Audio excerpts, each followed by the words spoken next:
गटफोड झालेली नाहीये. बरोबर. मला बबन आपण त्यांची जागा दाखवावी आणि लोडानी त्यांची जागा दाखवावी तरच मोजणी होणार, नाही तर नाही. फुट नहीं होता तो फिर आपको कैसा पता चला इनकी पोजीशन जगह दिया है, पोजीशन दिया है। हाँ? ओनर इन्होंने ही पोजीशन दिया हमको। इन्होंने पोजीशन दी इसलिए कंपाउंड किया आपने यस। ऐसा तो लेकिन आपने खोटं कशाला बोलता? मी पोझिशन दिलेलं नाही ताई, जबरदस्ती पोलीस डिपार्टमेंट आणून त्यांनी हे कंपाऊंड टाकलेलं आहे 8 दिवसापूर्वी.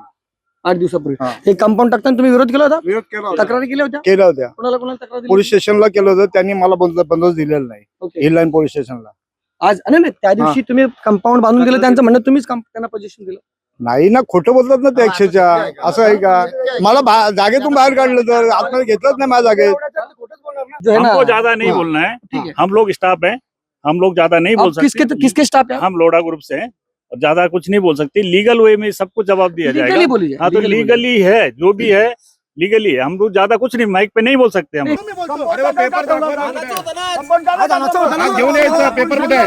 पेपर दाखवा ना पेपर. ठीक आहे. आपल्या इथून हटायचं नाही. जीव गेला तरी हटायचं नाही. बघू यांची दादागिरी किती आहे ती. त्याही लेखी अर्ज दिला का तिथे शिन कामची हरकत आहे म्हणून? त्याही दिले का लेखी अर्ज तिथं? लेखी घ्या त्यांची हरकत हा, हरकत घ्या. अजून नका करू. आम्ही काय वेडे आहोत का? जमीन आमच्या हक्काची, जमीन आमच्या हक्काची, नेते दिबा पाटलांचा. उसाटणे येथील सर्वे क्रमांक 67 मधील जमीन वादात लोढा ग्रुपच्या प्रतिनिधींकडून सरकारी मोजणीला विरोध झाल्याचा मुद्दा समोर आला आहे. आपल्या जमिनीवर बळजबरीने ताबा घेतल्याचा आरोप करत शेतकरी बमनप्पा पाटील यांनी अधिकृत मोजणीची मागणी केली होती. त्यांच्या म्हणण्यानुसार संबंधित जमिनीचा पोटहिस्सा न करता लोढा ग्रुपकडून कंपाऊंड वॉल उभारण्यात आली असून शेतात जाण्याचा रस्ताही बंद करण्यात आला आहे. यासाठी शेतकऱ्याने आणलेल्या सरकारी सर्वेक्षणाला लोढा ग्रुपच्या प्रतिनिधींनी आक्षेप घेतल्याने काही काळ तणाव निर्माण झाला. यावेळी शेतकरी नेते राजाराम पाटील यांच्या हस्तक्षेपामुळे अखेर प्रशासनाने अधिकृत मोजणी पूर्ण केली. दरम्यान लोढा ग्रुपच्या प्रतिनिधींनी शेतकऱ्याचे आरोप फेटाळले असून संबंधित जमीन त्याच्या ताब्यात असल्याचा तसेच शेतकऱ्यांकडूनच जागेचा ताबा देण्यात आल्याचा दावा केला आहे. लोढा ग्रुपच्या प्रतिनिधींनी विरोध केल्यानंतरही संबंधित जमिनीचा सर्वे झाल्याने हा शेतकऱ्याचा विजय असल्याची प्रतिक्रिया मनसेचे नेते रामदास पाटील यांनी व्यक्त केली आहे. ते सगळं संपूर्ण या जागेचा शेतकरी मी बबनप्पा पाटील, मुक्काम ब्राह्मणकरवले. ही माझी वहिवाटीची जागा, वाडवडिलांची जागा.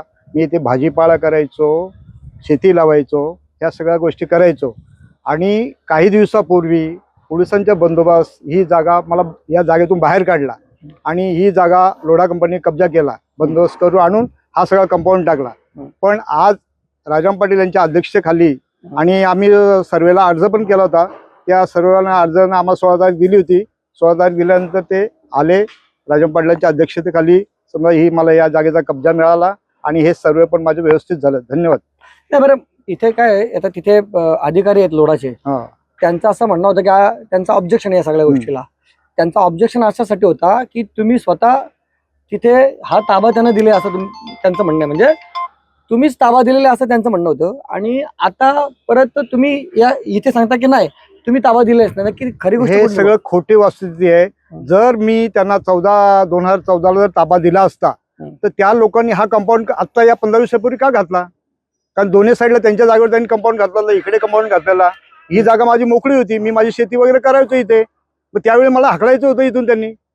आता तुम्हाला जायला रस्ता होता का सध्या? रस्ता नाही, सगळं बंदोबस्त मला ऍक्च्युअल बाहेर काढला पोलीस बंदोबस्त आणून या जागेतून. आज तुम्ही पोलीस प्रोटेक्शन मागितलं होतं ना? पोलीस बंदोबस्त पाठवला पण त्यांनी दिला नाही, नाकारला मला.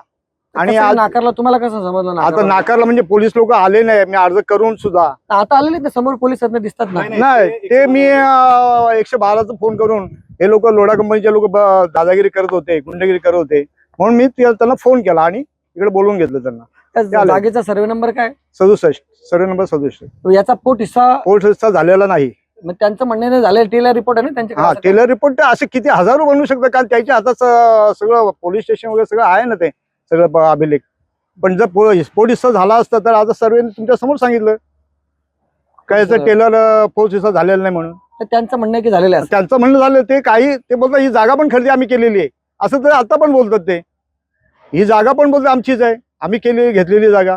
मग जर तुम्ही जागा घेतलेली असेल तर तुम्ही आज पण तुमचं कंपाऊंड काढा, मला का शेती करून दिली? आता तुम्हाला शेवटची शेती या ठिकाणी कधी केली होती?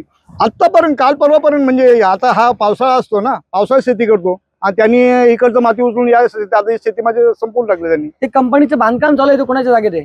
ते जागा आता या अर्ध्या जागा माझ्याच आहे, बाकी ते त्यांनी घेतलेली लोडांनी पहिले राम त्यांना विकली पाटील. त्यांना? हा? ती त्यांना विकलेली त्या हा, कंपनीला? राम पाटीलने उसडण्यावाल्यांनी विकलेली आहे ती जागा. पण या अर्ध्या याच्या माझ्या इकडं हे माझ्या काही जागेत कंपनीची जागा तुमच्या ताब्यात आहे, तुमची आहे असं हा. तुमचं म्हणणं आहे?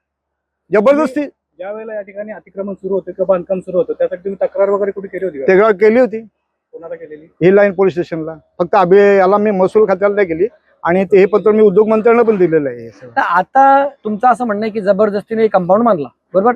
त्यावेळी तुम्ही तक्रार केली होत्या का कोणाला? पोलीस स्टेशन ही लाईनला केलं होतं फक्त. हा महसुली विषय आहे ना, तुम्ही हा, बाकीच्या महसूल मंत्र्यांना नाही, महसूल खात्याला नाही केलेलं. महसूल मंत्र्याला त्यांना केली तुम्ही, आता त्यांचा विषय. आता काय हा जास्त कायदे आपल्याला माहित नसले शेतकऱ्यांना, त्याच्यामुळे आपण नाही केलं. कायदा माहित नसतो असा कायदा मानत नाही ना, कायदा हा, माहिती हा, असाच ते गृहीत ठीक आहे. धरला जातो. तरी पण माझी जागा माझ्या जागेत आहे, माझ्या कब्जात आहे, सगळं आहे. त्यांनी जबरदस्ती आणून ते त्या दिवशी बंदोबस्त आणून हे सगळं केलेलं कंपाऊंड. आता एक 10 दिवसापूर्वीची गोष्ट, ही जागा मोकळी होती, मी शेती करायचो. तिथे बाजूला एक बाहेर कंपाऊंड होता, ते तोडला ना? तो गुडचणीमध्ये त्यांनी घातलेला होता. हा. ते चोरी पकडली, आम्ही त्या दिवशी हे केलं तेव्हा तो तोडून त्यांनी आता पुढे घेतलेला. मग तो कधी बांधला, कधी होता तो कंपाऊंड? तो गेल्या वर्षी बांधलेला होता. तोडला कधी तो? आता एक 10-15 दिवसापूर्वी. का तोडला? ते चोरीची जागा गुडचरण आहे ना. पाटील साहेब, तुम्ही इथे जेव्हा आला तेव्हा खूप मोठा संघर्ष चालू असलेला तुम्हाला दिसला, की कंपनीच्या लोकांचं म्हणणं होतं की ही बाबा आमची जागा आहे आणि यासाठी ताबा स्वतः शेतकऱ्यांनी दिलेला आहे आम्हाला, असं ते कंपनीची लोक म्हणत होती. आणि शेतकऱ्याचं स्वतःचं म्हणणं होतं की नाही, मी दिलाच नाही ताबा, ही तर माझीच जागा आहे, तुम्ही जर मी ताबा दिला असता तर कंपाऊंड बांधायला पाहिजे होता मी. सुरुवातीला तर म्हणजे इथे भूमी अभिलेखची जी लोक आली होती त्या अधिकाऱ्यांनी इथे म्हणजे मोजणी करायलाच नकार दिला होता. परंतु नंतर जेव्हा सगळ्या गोष्टी तिथे कायदेशीर उपस्थित केल्या, त्यांचं असं म्हणणं होतं की बाबा कंपनीचा विरोध आहे या गोष्टीला, म्हणून ते दोघांची सहमती नाही म्हणून ते करवत नव्हते सर्वे. आणि नंतर मात्र तुम्ही तिथल्या वरिष्ठ अधिकाऱ्यांशी बोलले आणि सर्वे झाला. आता फायनल काय झालं सगळं मला सांगा, आणि थोडक्यात ह्या सगळ्या प्रकरणाकडे तुम्ही कसं बघता शेतकरी नेते म्हणून? कसं आहे बघा, की आपल्या शेतकऱ्यांना हे माहित नाही की वहिवाट असते जमिनी शेतकऱ्याची, ती महत्वाची असते. सातबाऱ्याने जमिनीचा मालक होता येत नाही असं सुप्रीम कोर्टाचे निकाल आहेत. आता हे शेतकरी सांगतात हे झाड माझं आहे, जमीन माझी आहे, त्याचं कुणी ऐकायला तयार नाही. आणि त्यांचं न ऐकता हे कंपाऊंड घातलं. आम्हाला इथून यायला रस्ता नव्हता. शेवटी मी जरी संविधानाला मानणारा असलो तरी सुद्धा हे जे बेकायदेशीर काम आहे रस्ता आम्हाला करावा लागला. कारण आमचे महसूल मंत्री रोज सांगतात व्हिडिओ करून की शेतकऱ्याचा रस्ता अडवता येणार नाही, शेतकऱ्यांचा जायचा अधिकार आहे. आणि रस्ता हा संविधानिक अधिकार आहे, म्हणजे फिरण्याचा अधिकार, अभिव्यक्तीचा अधिकार हे संविधानाने दिलेला आहे. पण संविधान विरोधी हे लोक काम करत होते. आणि आजची अत्यंत वाईट गोष्ट अशी आहे की या लोढासाठी आगरी पोरं एकमेकांचं रक्त सांडायला ती जमा झाली होती. ही अत्यंत नामुष्की आमची. दिबा पाटील साहेब गेल्यानंतर अशी वेळ कधी आली नव्हती की या लोढासाठी लढणारे आमच्या आगरी पोरं पगारासाठी एकमेकाला मारायला निघतात. आणि म्हणून आम्ही लोढाच्या लोकांना विनंती केली की आमच्या डोळ्यासमोर आमच्या पोरांना मारलेलं आम्हाला बघायचं नाही, एकमेकांसाठी लढतात, तुम्ही का बघता हे खेळ, म्हणजे गंमत का बघता? आणि पोलिसांनी पण ही दखल घेतली पाहिजे की अशा वादग्रस्त प्रसंगी संरक्षण दिलं पाहिजे. कारण संविधानिक शांतता आणि कायदा सुव्यवस्था राखणं हे पोलिसांचं काम आहे. आता राहिला मोठा प्रश्न सागरजी, मला आश्चर्य वाटतं की सिडको 7 कोटी रुपये गुंठ्यांनी जमिनी विकते आणि लोढाचा भाव 15 लाख गुंठ्याच्या पलीकडे जात नाही. लोढाने काही कष्ट करून हे कमवलंय? लोढा हे नाव सरकारमधलं मंत्र्याचं आहे. आणि तुम्ही शेतकऱ्यांना आमच्या का फसवताय? बाजूला 10 किलोमीटर 7 कोटी गुंठ्यांनी जमिनीची विक्री चालू आहे आणि 15 लाख 3 लाख रुपयांनी शेतकऱ्यांच्या जमिनी घेतात. लाज वाटली पाहिजे सरकारला. ही काय पद्धत झाली का? आणि म्हणून आम्ही सांगतोय की 2013चा कायदा आहे, भूसंपादन कायद्याने जमिनी घ्या, तुम्ही विकास करा, मूर्ख का बनवताय? आता शेतकऱ्यांचं हे सिद्ध झालेलं नाही, जमीन त्यांची आहे, त्यांचं ऑब्जेक्शन आहे. त्यांनी आज सरकारी मोजणी केली. टेलरला आम्ही यांना विचारलं, भूमी अभिलेखवाल्यांना, की तुम्ही मोजणी केली का? नाही केली. आणि हे सांगतात काय आमच्याकडे मोजणी झाली, म्हणजे खोटं बोलतायत. आज पत्रकार नसते तर शेतकरी खोटा ठरला असता, शेतकऱ्याला मारला असता त्यांनी. पण सगळ्या पत्रकार बांधून सगळे पोरं लढली आमची. आणि जे लढले ना त्यांना धन्यवाद. हे दादा लढले, वारकरी माणूस असून लढला.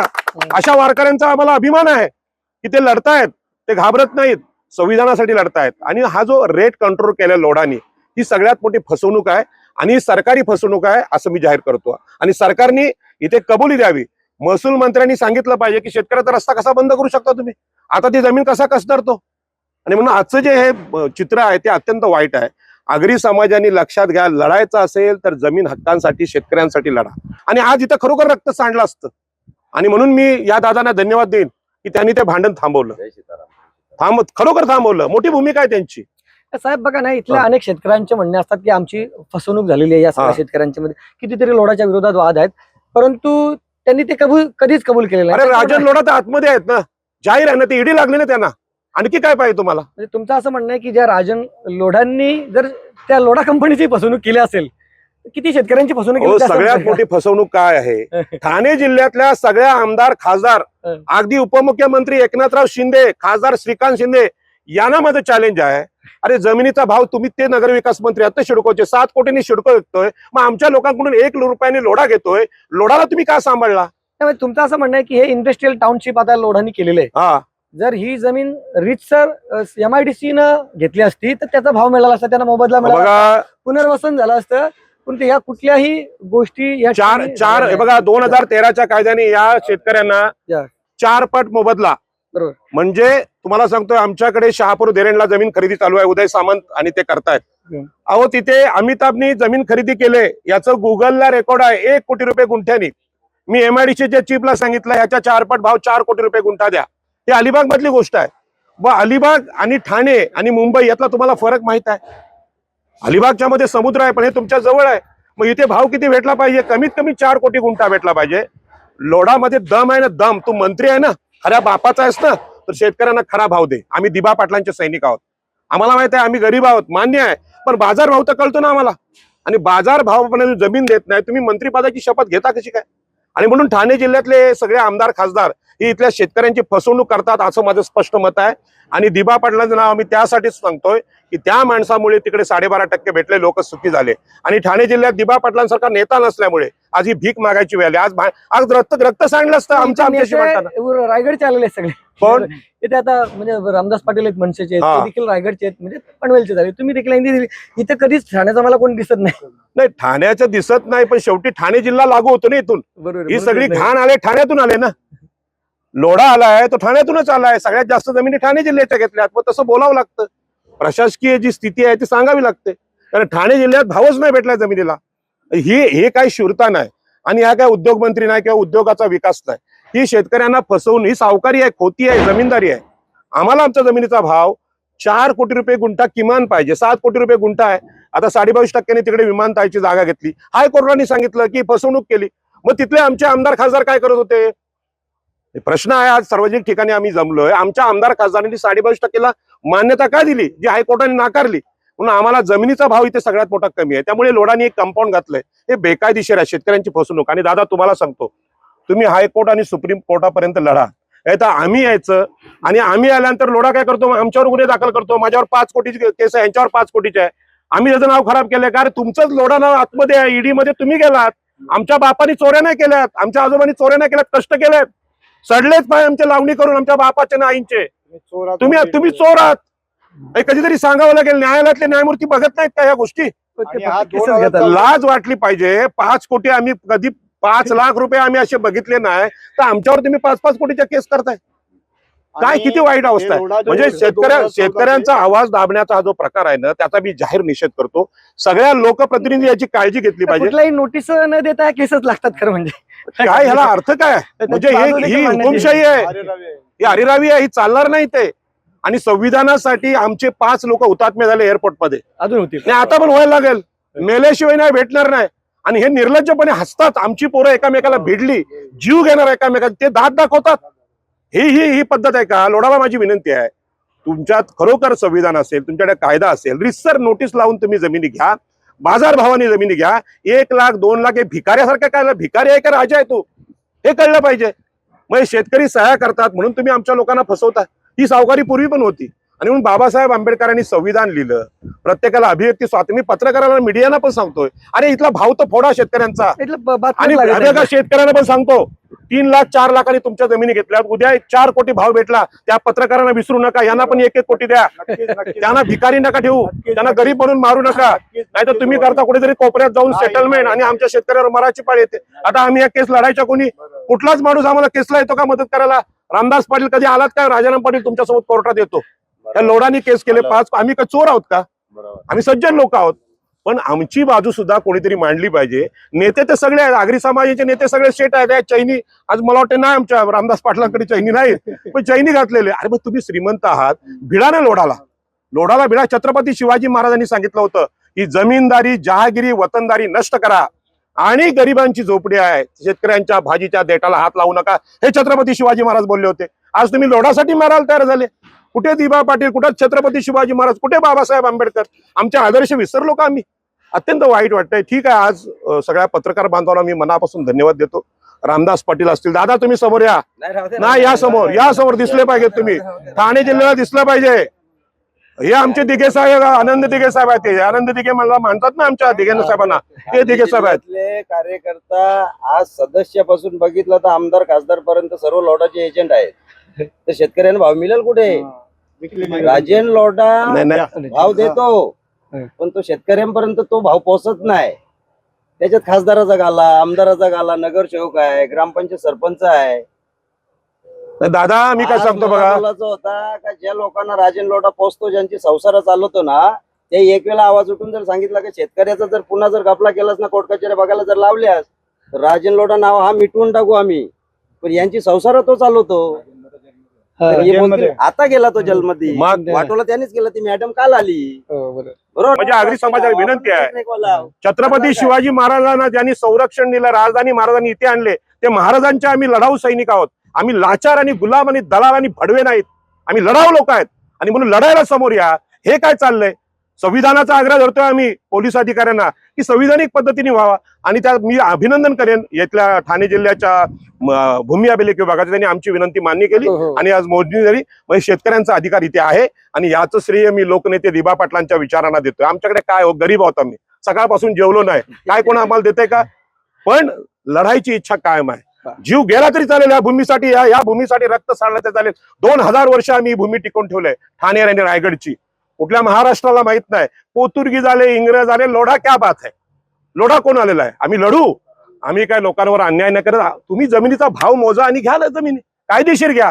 पण लोकांचे आक्षेप असतील, शंका असतील तर या जमिनीला हात लावू देणार नाही. मग जीव गेला तरी बेहत्तर. हे मामा आहेत माझे सख्खे. अनेक लोकांच्या वर जेव्हा अन्याय होतो तेव्हा तुमच्यासारखी म्हणजे मंडळी जे राजकारणात आहेत ते जातात, आणि जेव्हा घरच्यावरच असा अन्याय होतो, म्हणजे मामांवरच अन्याय होतो, तेव्हा तुमची काय भावना होती? आता आपण बघितलं असेल, याच्या अगोदर देखील आम्ही न्यूज दिल्या होत्या.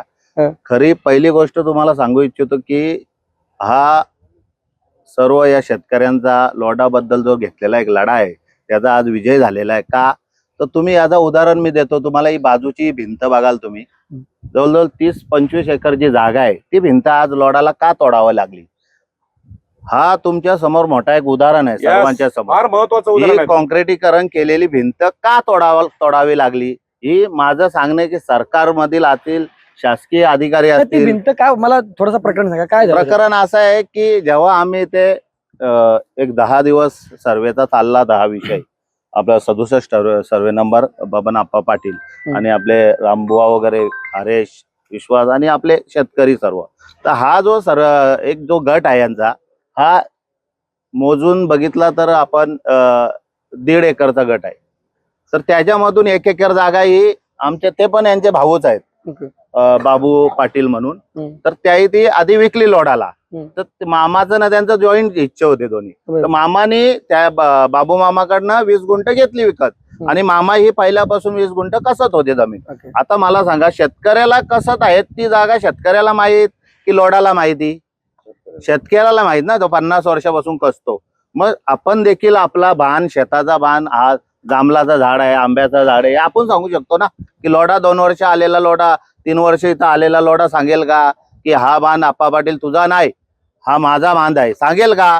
नाही सांगणार. तर ही अशी शेतकऱ्याची फसवणूक झालेली आहे. जी लोढा, राजन लोढावर जी ईडी लागली गेली, जी सरकारने लावली, का लावली? याचा अर्थ त्यांनी वाईट कर्म केले होते, खोट्या मोजण्या केल्या होत्या, खोटे सर्वे केले होते, याच्यामुळे त्याला ईडी लागण्यात आली. मग त्याच अनुषंगाने आज बबन आप्पा पाटलाची जमीन आहे ती तशीच लादाला बघतात हे लोक. का? कशावरून? कारण जो TLR आहे यांचा आधीचा, जो राजन लोढानी केला होता, त्याच TLR प्रमाणे करायला बघतात. तर आज इथे सर्वेवाले जे अधिकारी आले, आपण जेव्हा अर्ज केले आपले शेतकरी, आणि त्यांना आज आपल्याला 16 तारीख जी मान्य केली होती त्याप्रमाणे आपण इथं जमलो. त्याच्यानंतर त्याही काय सांगितलं की हा गटफोडी झालेली नाहीये, आम्ही गटफोडी झालेली ना, आणि हे लोढावाले आता अर्ज करतात की आम्हाला मान्य नाही, आमची हरकत आहे वगैरे आहे. बरोबर आहे. तर या विषयाचा एकच सोक्षमोक्ष लागतं की हा शेतकऱ्याचा विजय आहे आणि इथे लोढावाला आहे जो खोटा ठरला गेलाय. कारण ही आज जी जमीन आहे ही शेतकऱ्याची सिद्ध झाली. तुमच्या सर्व संपादक असतील, सर्व पत्रकार, सर्व आपले नागरिक, गावकरी लोक यांच्या समक्ष सिद्ध झाले ना आज की ही जी जमीन आहे ही शेतकऱ्याच्या बाजून निघाली. मग कुठंतरी या गोष्टीचा सर्व या नागरिकाला आजूबाजूच्या परिसरातील जे आम्ही बोलते आमदार, खासदार, नगरसेवक, ग्रामपंचायत सरपंच असतील, याही आता याच्यामध्ये लढ्याला उतरायला पाहिजे. जर याच्या पुढे जर झालं नाही असं तर आमचा शेतकरी ते आमरण उपोषणाला बसणार आणि त्याच्या सोबत आम्ही सर्व आहोत. असं नाही की एक जाणार ते दुसरा येणार नाही. असं शेतकरी इथे ठाम मानून बसणार जोपर्यंत त्याला न्याय मिळत नाही. आम्ही ही जागा काय सोडणार नाही आणि ही जी लोढाला अडताला असेल तर शेतकऱ्याच्या घरी लोढाने यावा आणि त्याच्याशी चर्चा करावी. तरच हा शेतकरी हे त्याच्याशी बसून किंवा त्यांना जर विकायचे असतील विकतील, नाही तर जागेवर शेती करायची पुन्हा आम्ही वांगी टमाटी लावू. आम्हाला सवय आहे ती नांगर धरू शेती लावू. पण अशी फुकटमध्ये आमचा हक्क आम्ही सोडणार नाही. आम्ही या गोष्टीचा पूर्णपणे निषेध करतो. जमीन आमच्या हक्काची नाही कोणाच्या बापाची, जमीन आमच्या हक्काची नाही कोणाच्या बापाची. म्हणतो देणार नाही, घेतल्याशिवाय जाणार नाही, म्हणतो देणार नाही, घेतल्याशिवाय जाणार नाही.